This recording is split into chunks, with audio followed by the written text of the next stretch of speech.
Before talking about foundation, let's first talk about why you should have a foundation.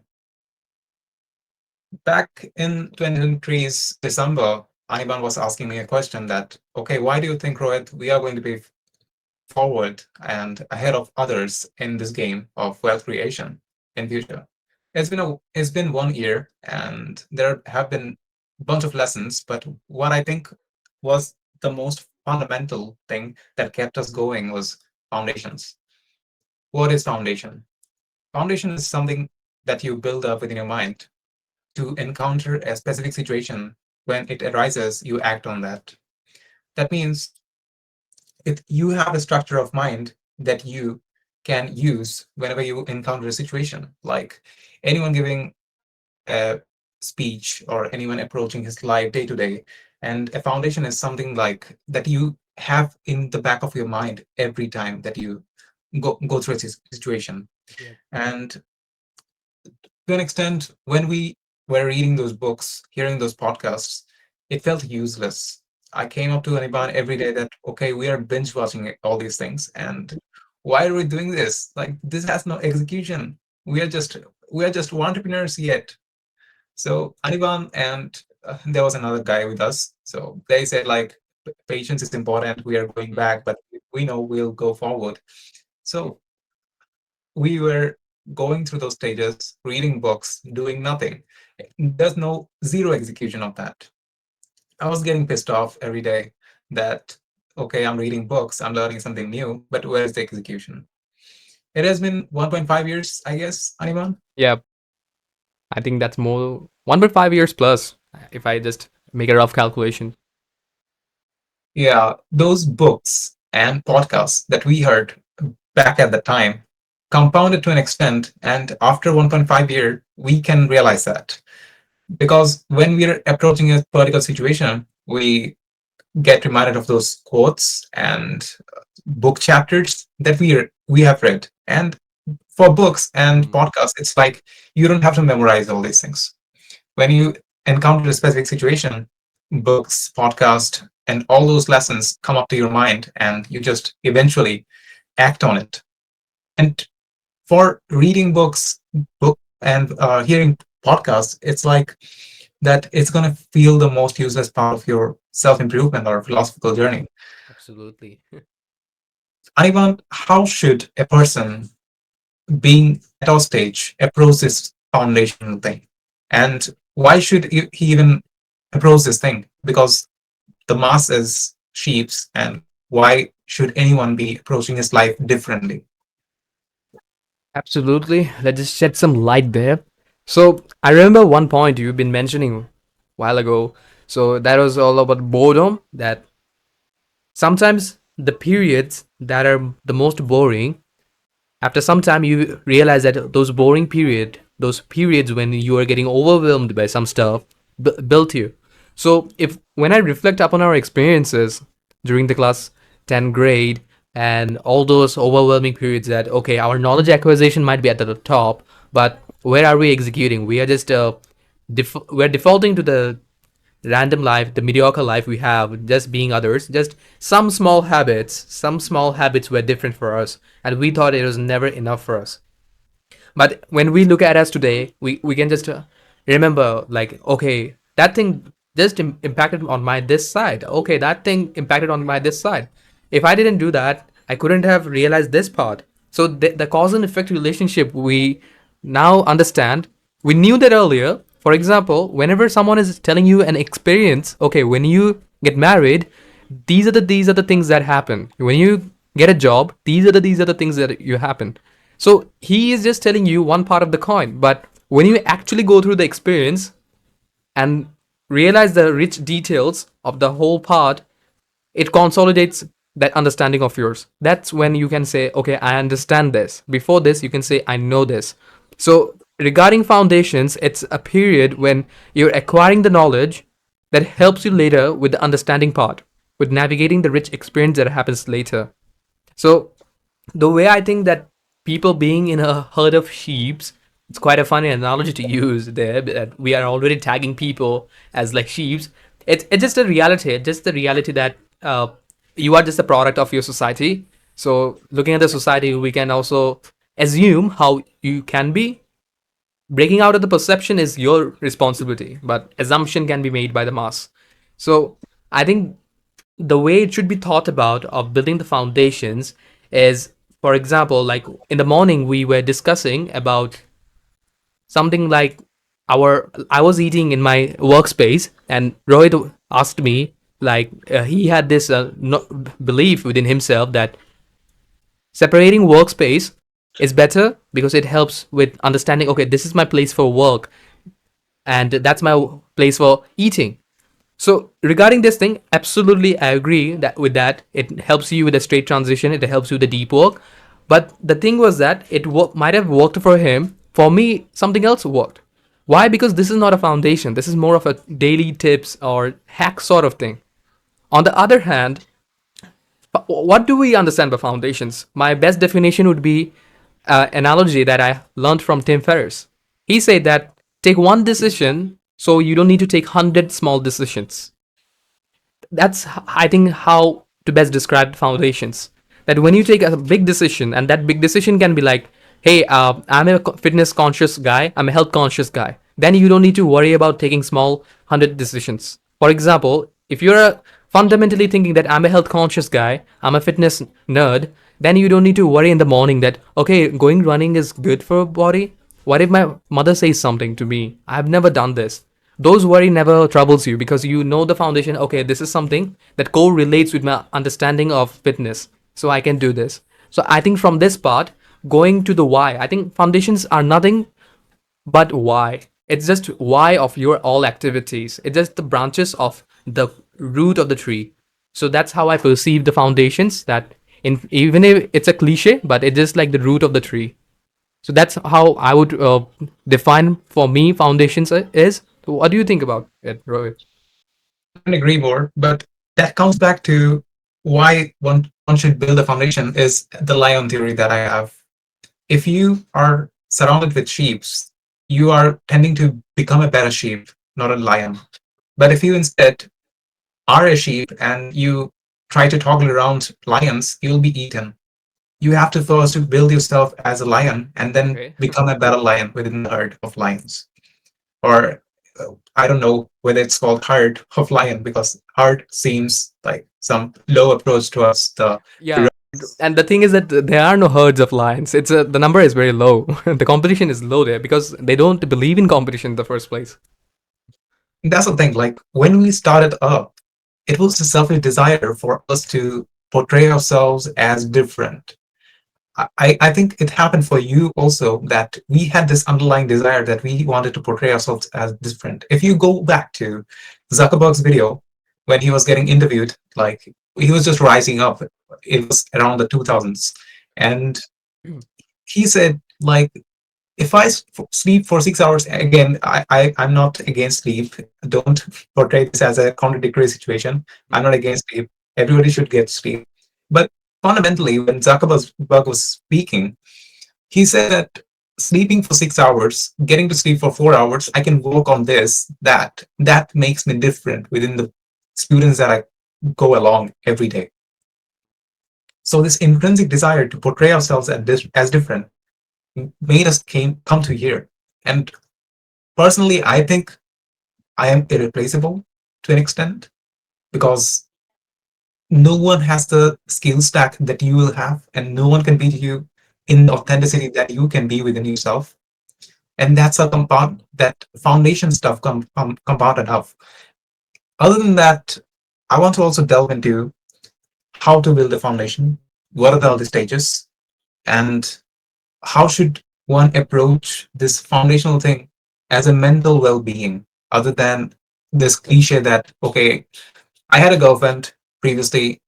Whenever I made us see my schedule, she directly tagged me as a robot. This is robotic. How do you live like this? These are the approaches when people encounter and they don't know, like, is this really robotic or is this really good for me? Because going through every day, having a particular schedule or having some principles to abide by, this seems robotic to people. Other than that, we can get into the metric black hole So, Animan, can you explain how schedules and all these foundations are important instead of robotic? Okay, I think that schedule thing or that robotic stuff, that's just one aspect of one foundation. There are, of course, few more foundations to it. Let me give you a broader overview on how these are perceived. So I don't think that we have foundations, others don't. I think that that would be false to say. I would say everybody has foundations. The difference is who chose their foundations and who got their foundations. I think in our case, we reflected on our existing foundations, broke them, and built our own. And we continue to do that. We continue to reflect on our foundations.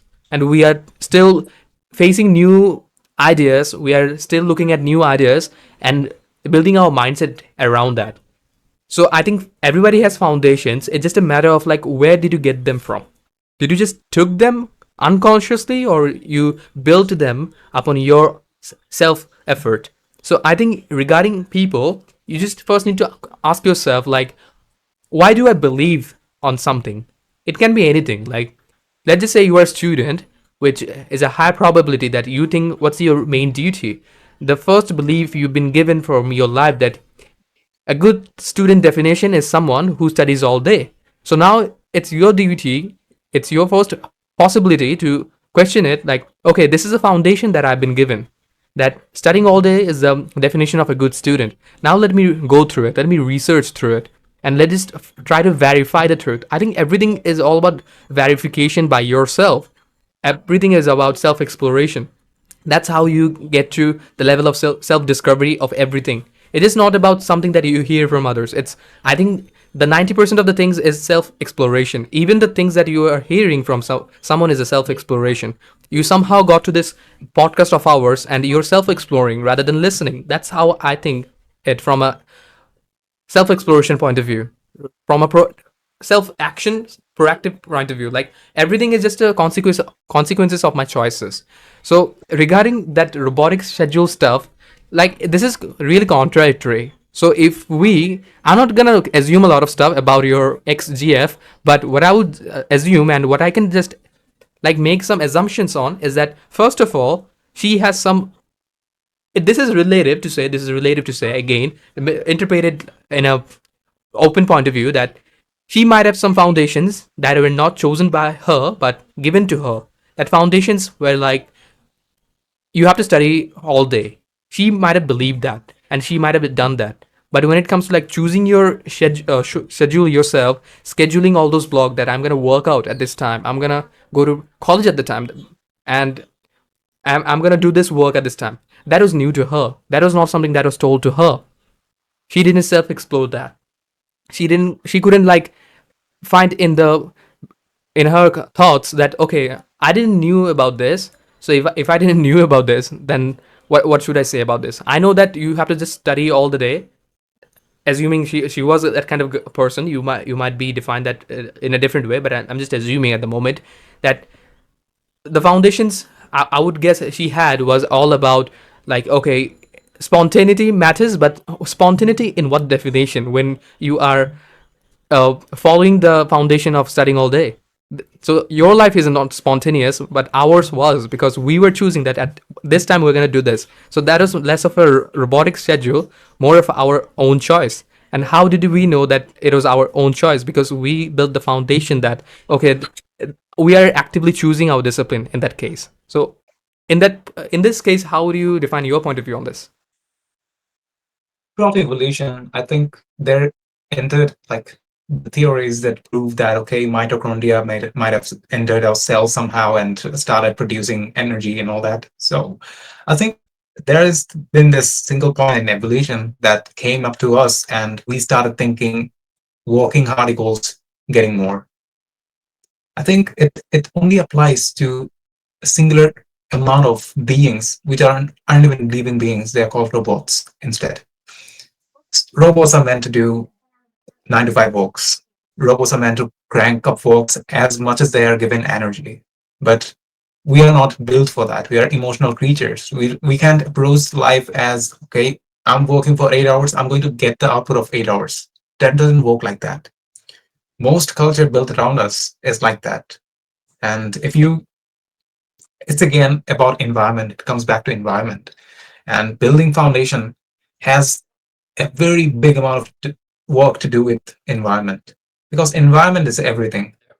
Mm.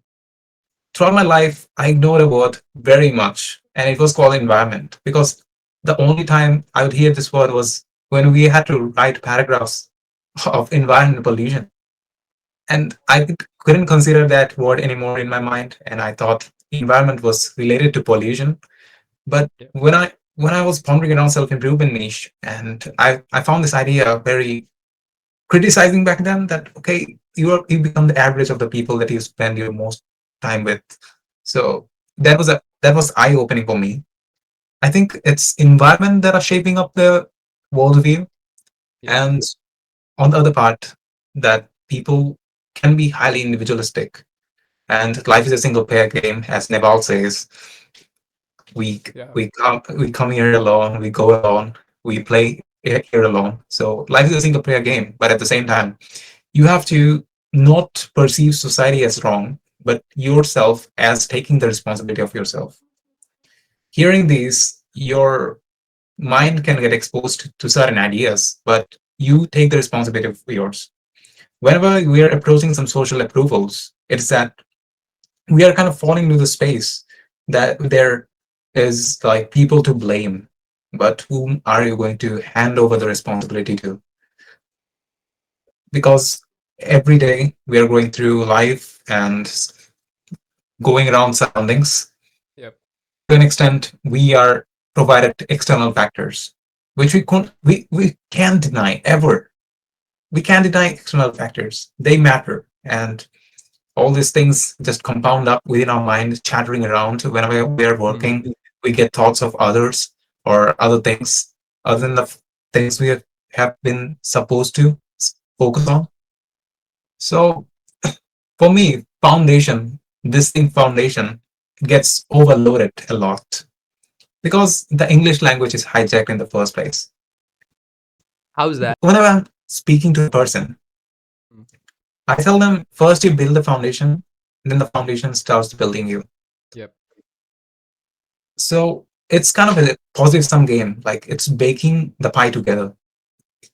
You first bake a pie together, then the foundation starts baking unlimited amount of pies for you, just for you to eat and go survive or thrive. Survival is another hijacked word in English. Why is English language hijacked? I think this. How to define this hijack? Is it more like a personal perception, or more like some cult or some group of people did this intentionally, or it's more like a personal perception for each and every individual?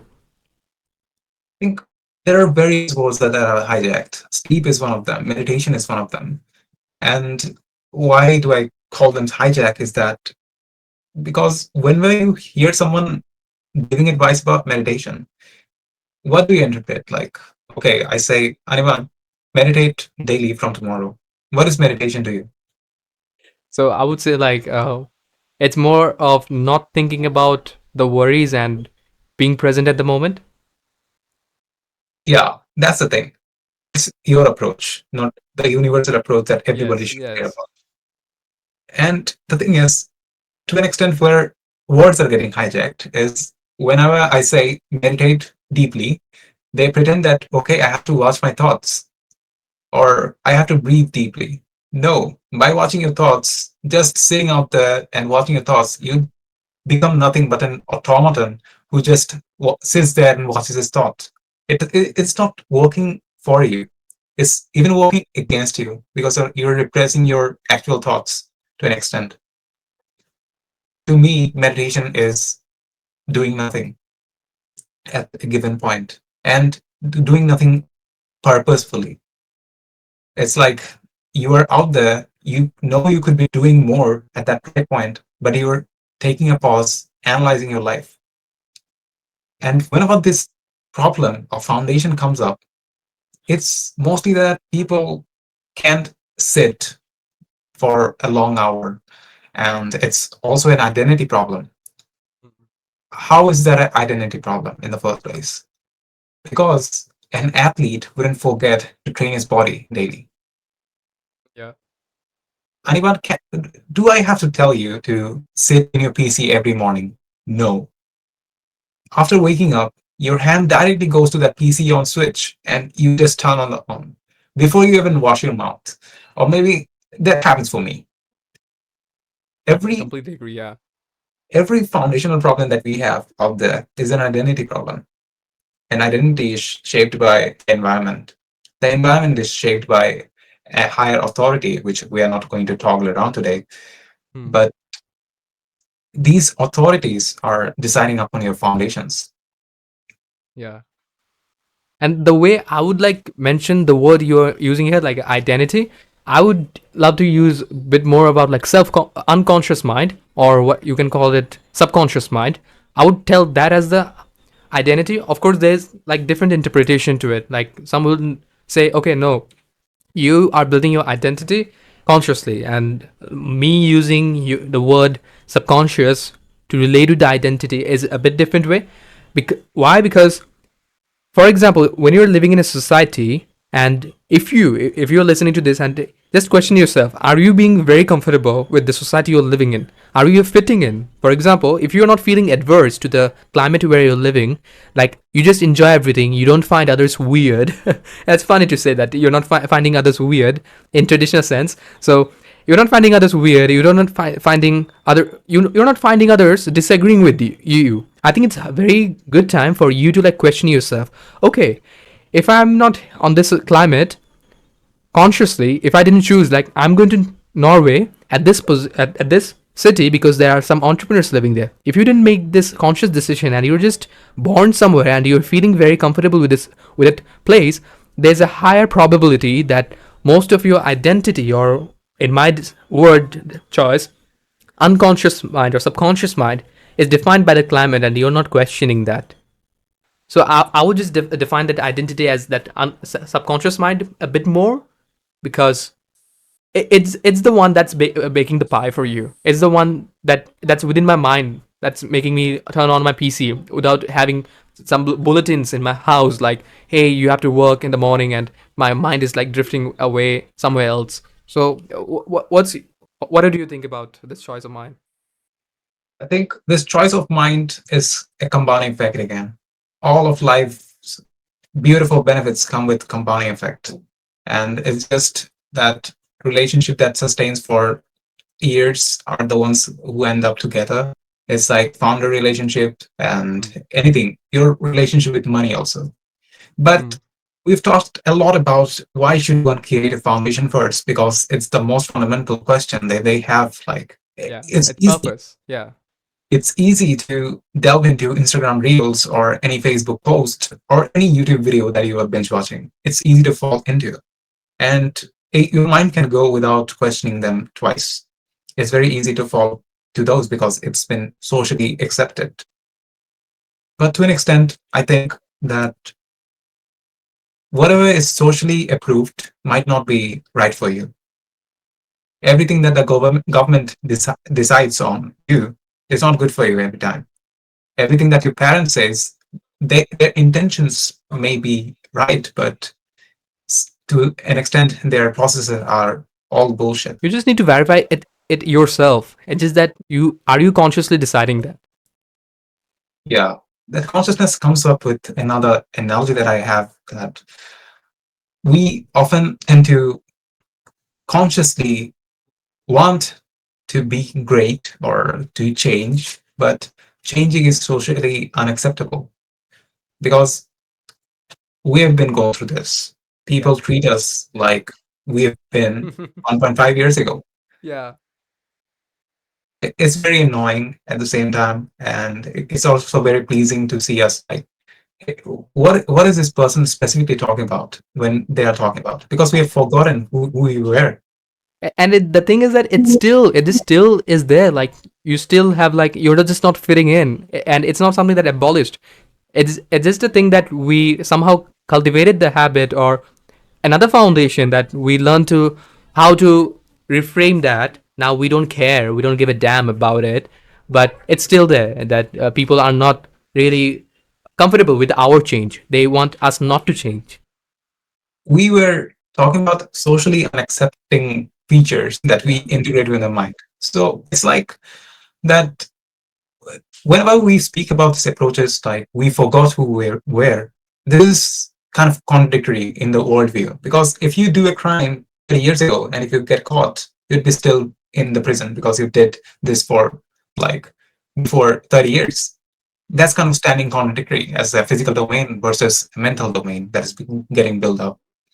So people have this intrinsic evolution based theory within the mind that, okay, if I do something wrong, I built that identity and I still ponder down that identity, and that's who I am. Mm. Remember when we were walking 25 kilometers for Friday, I mean, every week, Yeah. Yeah.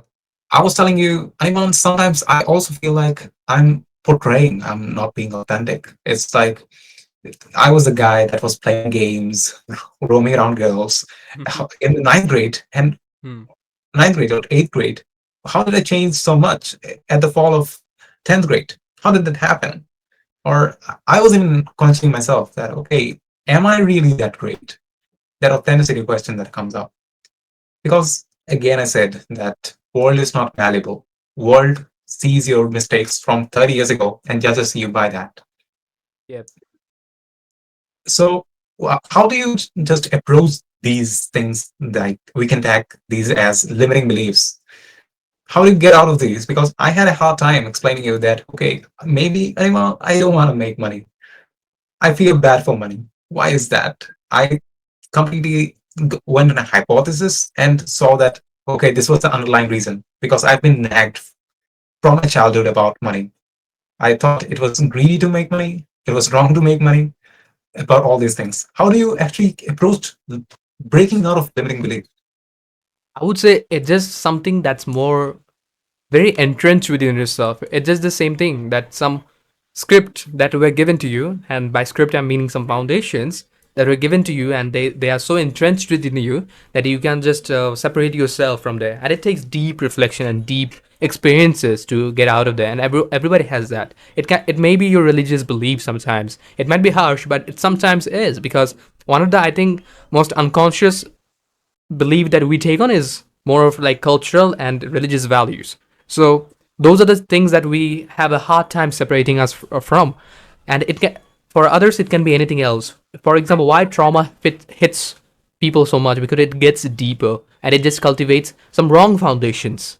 The word foundation here is again getting a bit wrong to use, but some you can call I it did. disease. It's high Yes, tech, basically. yes, mental disease that happens to you that gets entrenched within your mind. So I think that regarding your money belief that you had, and as I can better define all these because I've been along the journey and I was hearing all these things, and now when we are discussing all these, it just like splashing in my memories lot. Like we were naked running in the streets, and the running in the streets was a limiting belief we were also like breaking, that you weren't meant to like run, you weren't meant to be showing your top.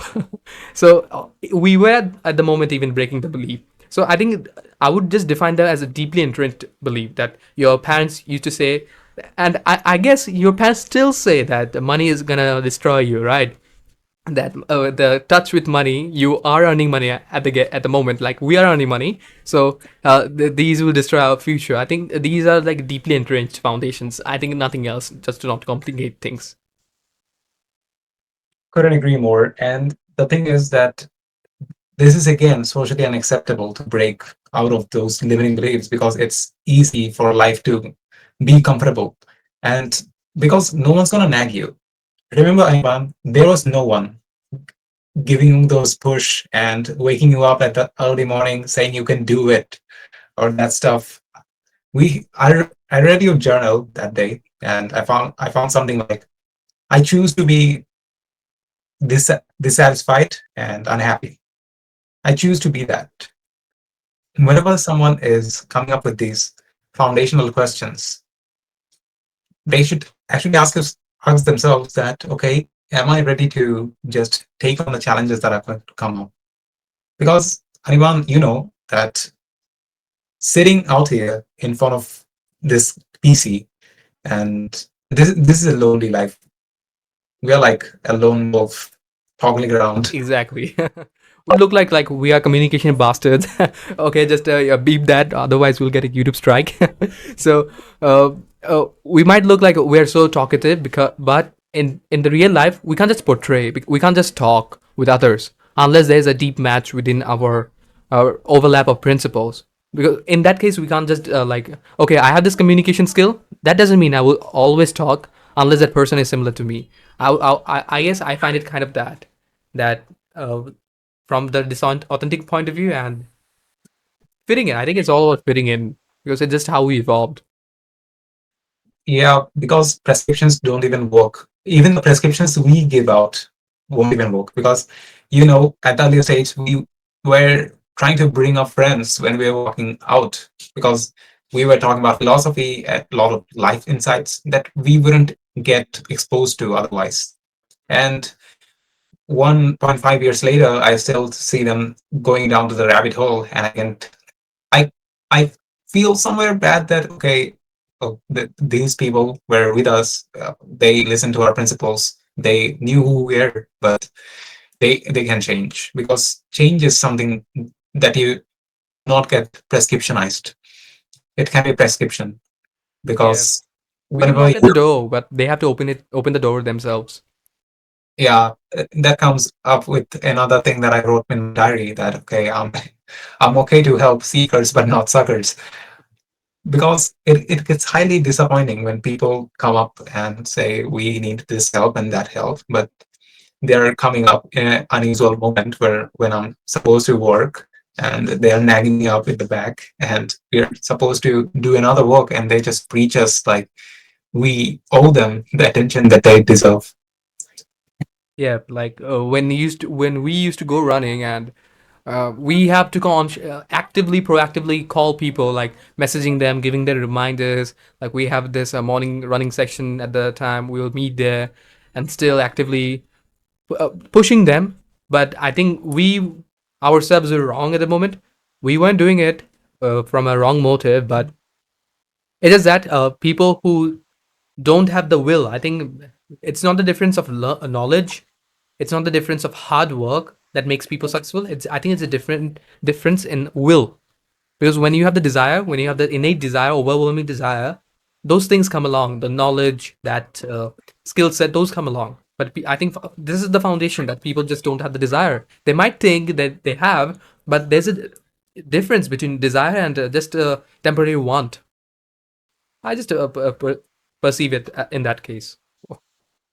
Nothing is impossible at the moment. We are living at basically we are living in an utopia. We may not even realize it because Mm. we are living in a third world country. It's surrounded with dust, and it's not that much industrialized in the way that it should be. There are no gaps between buildings, and we are seeing the structures every day as engineers. Like, come on, what is this? We're going to fall behind when an earthquake comes.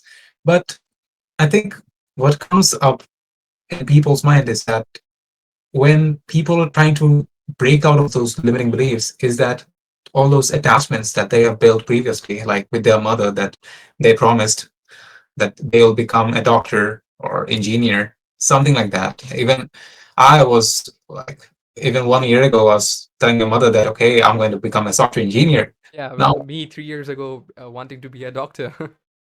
yeah, even 2 years ago, I want to be a psychiatrist. So my mother said out loud that, okay, do you know who psychiatrists cure? So I said, who? Then my mother showed out and pointed her finger at a girl. She was kind of looking mad, and she's, she just found out that okay, this is not a good career to be within. And even after 1 year, when I said software engineering, she was disagreeing. And even after 5 months, when I said that okay, I'm pivoting my perception about software engineering because anyone is going to perceive it. I mean, Yeah. pursue it. So if we become diverged of a niche, then it's going to be highly effective for us to be within startups. So I took that approach. Then my mother said, "Do you know what mechanical engineers do? They wash grills and all these things. So they clean up houses or some mechanical stuff." Cleaning houses, wow. That I heard for the first time.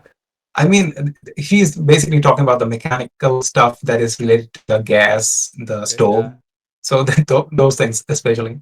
So what do we do about all these things that are bound with childhood affection towards our mother or father that we have given commitment to become a doctor? Like, it's a common situation in our country that whenever in a hospital a girl gets born, hey, this will become a doctor. What do we do this? Uh, Again, it just stems from the root stuff that I discussed earlier, that there are like unconscious principles that you get equipped with your family, and it's more like layers. The first five people you are mostly surrounded with in the early days of your life is mostly family, and that's where the principles start to form. And if you see, like, if there's a society and you see that one family is a bit of exceptional, that those family believe in more modern thoughts, they believe that dowry is not good, they believe in women education very much, they give equal rights to all of their son and daughters. When you see that exception in that family, you'll notice that their upcoming generation also fall into the bucket, because it is like the early time of your childhood is spent through those foundations surrounding, and it's something that we don't decide consciously, but sooner or later we do need to reflect on that okay, are there our conscious or unconscious scripts that we took from our family is good or bad enough. But when we discover that, okay, the the scripts I got, the foundations I got from my family is somewhat not aligning with my research, with my self exploration, that no, my mom said that I have to be a doctor, but I'm kind of like noticing that becoming a doctor has become a cliche more. It's not something that I'm finding a bit of like that I'm doing. I think you mentioned publicly that I want to be a software engineer, but I don't feel ashamed to say I am a software engineer, because I don't want to share my accolades here. But Rohit can understand my execution. That when I say that, he doesn't feel that I'm being superficial, because my execution, my schedule says that to him. So in that sense, when someone is saying that he or she is being a doctor, my question to be like, how much research are you doing in the terms of health? How much self health conscious are you yourself? Because on the foundation, what's the point of being a doctor? It's about enhancing your health. Some are left from in the form of surgery. That's more of like not prevention but cure, and some are like prevention. I think fitness fit into the prevention bucket. Nevertheless, how much helping mindset you have, how much cry mindset you have for the poor people or the suffering people, that being a doctor mindset doesn't build from that builds from the family thing we just discussed. And whenever we notice that no, I don't want to be this, because I'm not seeing myself engaging in these activities due to our affection, due to kind of the respect we hold for our family, we somewhat like sacrifice that. But I think we should separate our personal affection to our family to the principles, because most people think that disagreeing to the foundations they gave us is kind of a disrespect to them. But you have to be clear, you have to be lucid in your communication, that mom, I love you, father, I love you, and see, I want to be a spokesperson, I want to be a public speaker, and see, you want me to be a doctor because it enhances my public image, it increases my social hierarchy, it shows me that I'm giving value to my society, and fundamentally I'm earning a lot of money. And see, I want to be a public speaker, and it's giving me everything of that. It is a different process that you didn't see people pursuing. So this is something that's aligning with your ultimate purpose as well, and aligning with the process that I want to follow. When you clearly communicate that, now that's not a disrespect. I think it's lack of knowing the process of how to do it, how to communicate that, but more people associate it as that disagreement with disrespect. I would say that people are associating their disagreement with some preconceived notion with disrespect. That's what I Great, think about it. great perception actually. But let's talk about us in the first place. We, as people perceive it when they see like, okay, this guy has designed a whole web app, or this guy has been the front end developer, or this guy has been the back end developer, they think like, okay, these are the people that get a lot of support from the family. Hmm. For them, I would say that no, we don't actually, because whenever people like Naval or Kapil Gupta speaks up some philosophy, people think that okay, these people might be the most enlightened people existing on earth, but they have their own problems. People don't realize that Yeah. behind the hood, they are suffering. They're at the lowest point of their life too. They're, but to an extent, they are much more happier in terms of some things that we also want, like wealth, money, because we can deny all those factors providing for our life or somehow enhancing or influencing our lives. For me, it was like that. I mean, when I say that when I'm disrespecting my parents, I don't mean that I'm disrespecting, but in social terms, it's really disrespecting their religious beliefs, their circumstances, or their consequences, whatever they have been through. They are like, whenever my mother speaks up to you, it's like she's usually talking about how she came to this position and how she wants me to be in future. And you've realized it, my mother's tone, my mother's voice, whatever she wants to tell you, and it was basically surrounded around the perspective that she has from living a conventional life. We are stuck within this thing. Most people agree that exceptionality is not an example. Exceptional is not an example. Yeah, to an extent, but every example can be an exception. Yes, this is something that I, again, your the people you surround yourself is a key factor. Like my brother used to say that the example you're giving me are exceptions. So there's a difference between exception and example. But they don't understand that oh, the way you're describing example is more of being consistent with the mediocre, the mass. Exception can be also an example, just a matter of practice. Yeah. Yeah, to an extent, we can also agree that okay, everybody is not going to be Steve Jobs, Bill Gates, but yeah, but you can be yourself. You can be content with your life, actually. But because day to day, when I meet people that say that they are content with their life, if I go deep, just a little bit more deep into their life, I see that they're suffering. They were lying all this time about their happiness. I wish people were as happy as they show on their Facebook feed. And we all have these limiting beliefs surrounded within ourselves, but we don't realize it to an extent because we are too busy to even listen to ourselves. Think about yourself. Yeah. Chattering, your mind is constantly chattering around. And if you don't direct that chattering to something productive or something that you really want out of life, then you are just toggling around death. Maybe you are just waiting for death to happen because these stuff really get boring. We have talked about how to break our limiting beliefs, how to build the foundation, but this is the part that comes up very obtuse, the lonely stage.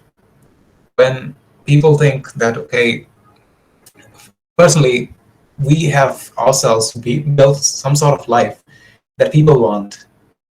People want to balance of things, but though we are not balancing, but they perceive it as a balance. Uh, they want our life to an extent where they are free or autonomous. Mm. But I think anyone coming up to me that says that, okay, I want your life, I would say you don't. Really, you don't. Even for you would say no one wants your life. They want their own life to be comfortable. Yes, But yes, yeah. For example, like in an interview with Elon Musk, someone was asking like, "How do I become you?" Or the spokesperson even asked that, "How do these young generation become you?" Then he suddenly said something unexpected. Why do they want to be me? My family is so uh, fucked up. So there's no point in being like me. Be how you want to be. So that's an insightful thing that whenever you're in a position of self comparison, you are thinking that that person's life is good. You have to ask yourself like, is it ordered that I completely trade my life? I can't trade that Rohit has good abs, so I want that good abs. So I will just trade that side of the life. But Rohit has poor vision. I don't want poor vision. So by vision, I mean the eyesight, by the way. uh, So uh, that's the thing. You have to be able to like trade the complete position, and some people might surprisingly agree that yeah, I want to like completely trade my life with Billie Eilish or Justin Bieber. Their life looks good, but do you agree to go through the early struggles they had? So that's kind of the thing I see in people. Yeah, that's kind of nags up people a lot when they are going through some sort of stage of self-improvement, because it's like the process that you start building up habits, you start clicking on check boxes like, okay, I've done this habit today. For one month, I've continued this habit for 10 days. Yeah, full progress. So we go through that stage. It's very lonely. But yeah, to an extent, we can assure ourselves that we won't be lonely in future. Because when I was done with my friends, when I said Tata, bye bye, all of you guys. I'm searching out in the truth. So then I found people like you. Then I talked around people like you. It wasn't before when I was talking around friends because I was friends with them for because we met 5 days a week, and that was the only thing that was holding our relationship back then. It still holds us, right? It's not that we meet somewhere like most people. It might be sound harsh to some, it might be blunt for some, but just question yourself. The people you're friend with, why are you friend with them? Is that you go to college with them, or is that you meet in coaching center, or is there any other reason? That's mainly. It's really harsh, but I think most of the friends that become in school life and college life, it might be good that yeah, I'm making friends at least in some reason, but do be conscious of the habits you pick up then, because the core underlying reason behind your friendship is kind of like you being able to see each other in a coaching center rather than having kind of the value share relationship that I think I and Rohit with time have time to time built. And we do have disagreements, we do have fights a lot, we have rages, but it's more like the relationship that is built up on value more. Yeah, so by these understandings that we have built within our mind, people may interpret that, okay, this life might be easy, but this actually not that much easy. It might be easy for us, but not for you. Because in the earlier stage, when you're talking around diseases or maybe habits that you want to toggle yourself up from, and these things get highly technical in terms of like meditating. Again, these are things that are hijacked. I don't want to interpret anything by those words. So I don't also you guys to interpret anything. But at the same time, you have to understand the underlying consequences of denying, because it was an incident that I faced when I was first getting admitted into a gym. So it was around 12 a.m. or 1 a.m. when I returned home. It was dark at night. I was out there with my friends going to the gym. And before that, I had an argument. I broke my glasses. I told mother that, okay, these are the things that are going to come up in the same way when I'm not going to try medical exams, medical admissions.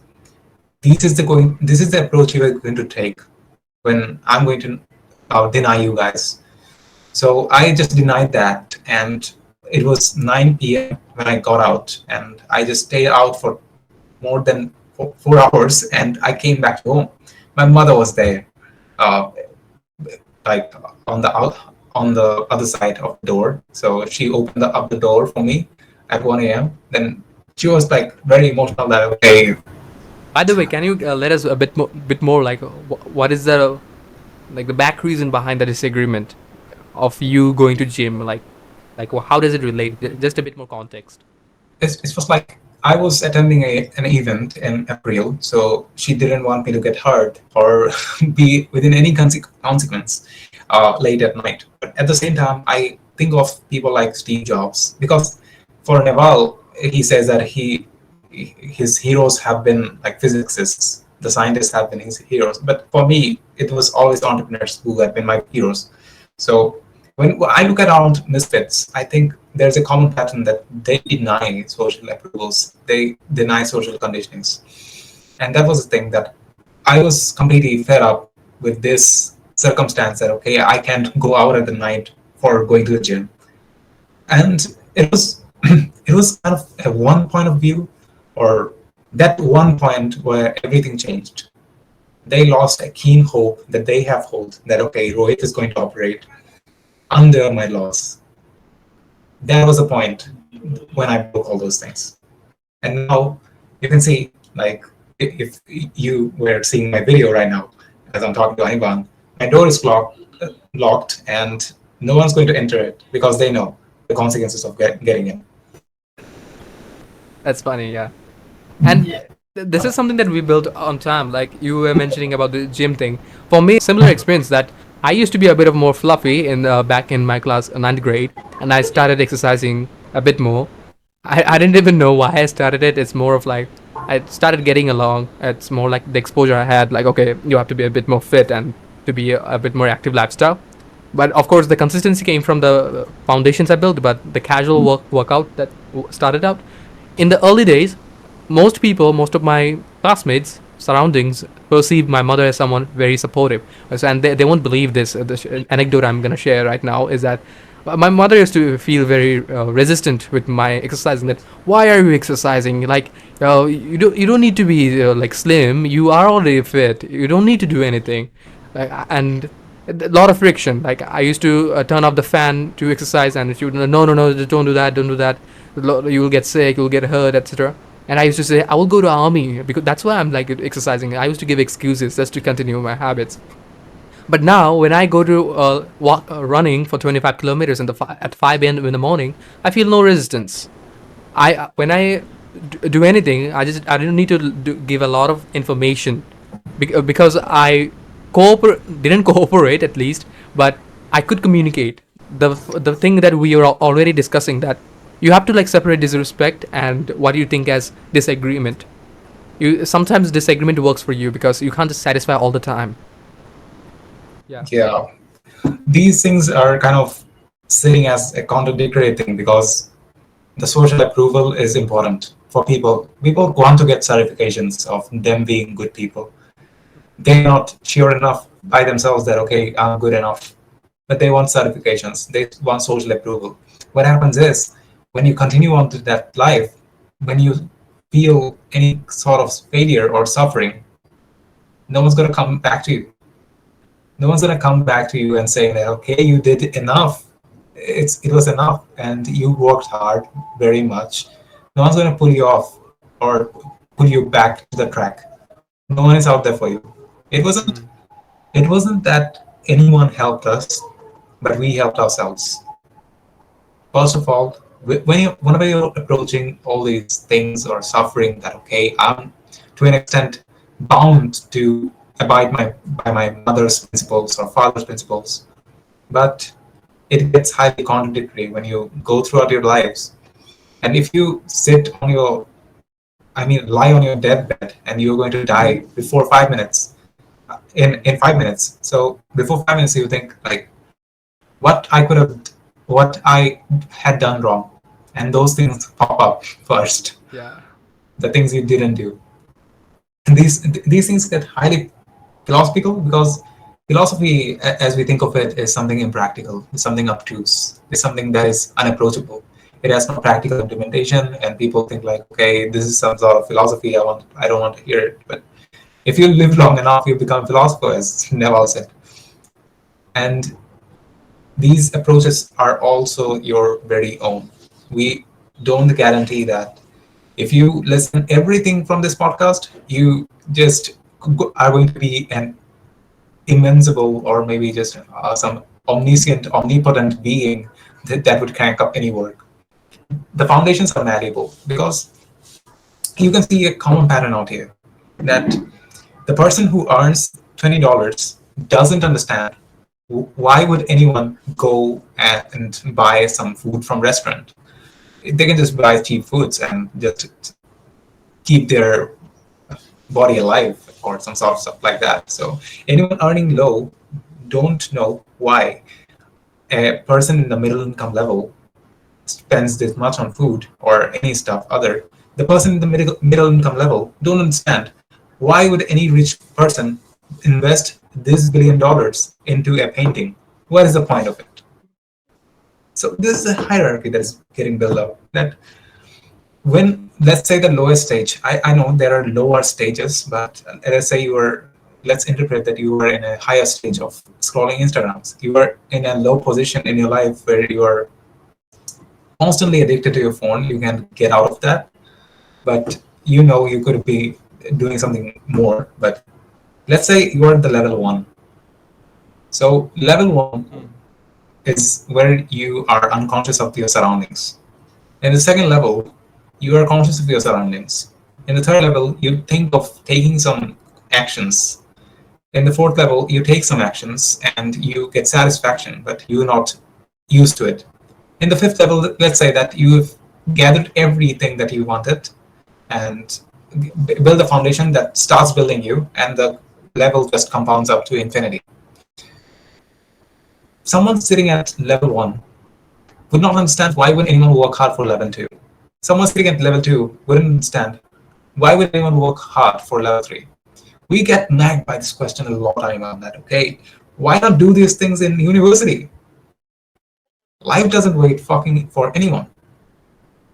Yeah, it's something that we experience a lot. Like waiting period is something that we do face a lot. That it's again some prescriptions that no, you should be doing this at this age more. You should be facing that at this age more.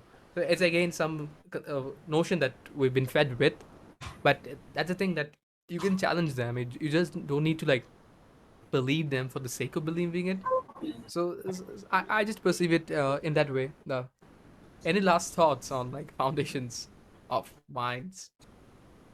Of course, like it's ending, but it's also important to include the parts where it gets nagged up and kind of prescriptionized that, okay, whenever you are approaching yourself in these foundations, don't stop yourself from doing things that you are supposed to be doing at this stage. Because whenever someone hears of like things like journaling, which we used to do at the early stage, because we wanted to clarify our thoughts, it's okay to examine your thoughts. It's okay to take a leap. And the foundations we build is malleable because look at us, what we are doing. We are trying to be more successful than as if we are not successful yet. Yeah, we're dissatisfied.